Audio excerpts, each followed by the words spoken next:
ស្ដាយក្របីមេក្របីមេវាជួយធ្វើស្រែមិនដែលទុំ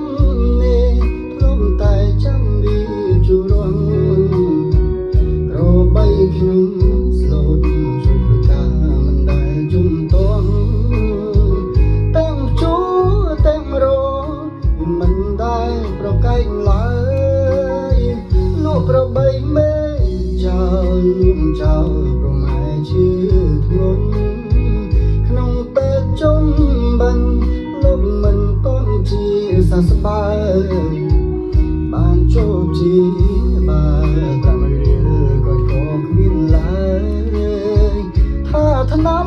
ពេទ្យឲ្យពោបានងងមេភ្លេចម៉ែទេក្នុងខ្ទមយូរខែយូរថ្ងៃ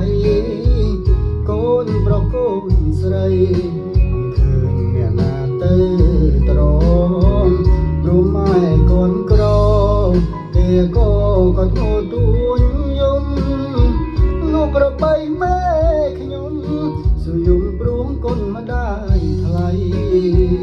បានកូនក្របីមេក្របីមេមិនរំសំថ្ងៃគិតទៅអាឡ័យម្ដាយថ្លៃកូនអង្គចំបែពេលឃើញក្របីគេនឹងដល់ក្របីខ្លួនឯងម៉ែបានយូរវែងក៏ព្រុងប្រាក់លោកមេ